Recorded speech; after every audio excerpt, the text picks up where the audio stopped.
when you look at a lot of churches, they have all kind of ministries within their church. They might have a youth ministry. They might have this kind of ministry, that kind of ministry. These are all different kind of ministries under the direction of their leadership. And so to help people understand, this is the angle here that we're taking. This is a ministry that we're taking, a missionary kind of ministry where we're teaching by way of poetry, helping people to understand the gospel of Jesus Christ by means of poetry.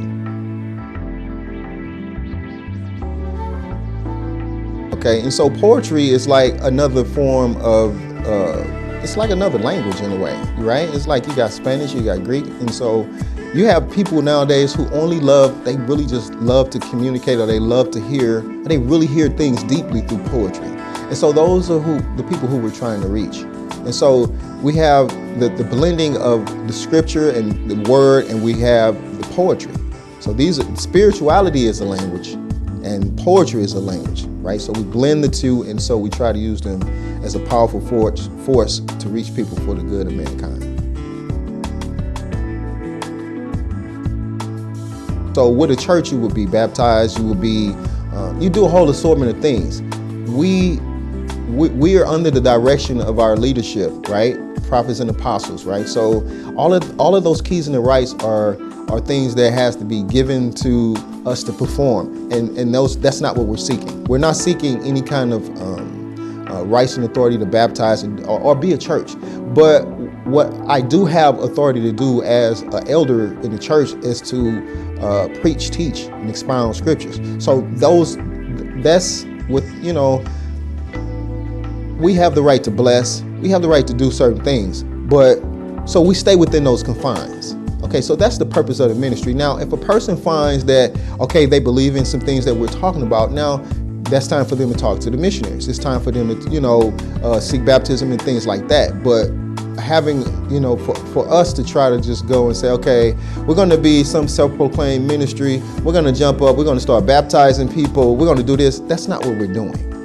Okay, we're not here to just jump up and just start baptizing people.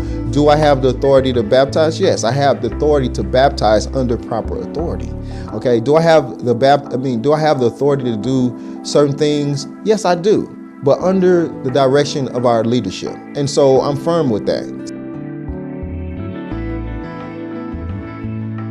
So we consider Poet of God Ministries to be like a liaison ministry, okay, where we're not a church or trying to usurp or trying to, act in the stead of a church or trying to act as though we're the Church of Jesus Christ of Latter-day Saints, but we're liaison ministry where we're helping prepare people to understand the gospel, preparing them, I should say, we're preparing them for the missionaries in such a way, okay? So the missionaries already have a hard enough time dealing with people knocking on doors and stuff like that, okay? So people are very uncomfortable with the missionaries sometimes when they come to the doors, like, who are you dudes? What are you dudes here for? And so Poet of God Ministries is like a liaison to help people, like come in, sit down, listen to poetry, listen and understand these fundamental aspects of the gospel of Jesus Christ, at your leisure.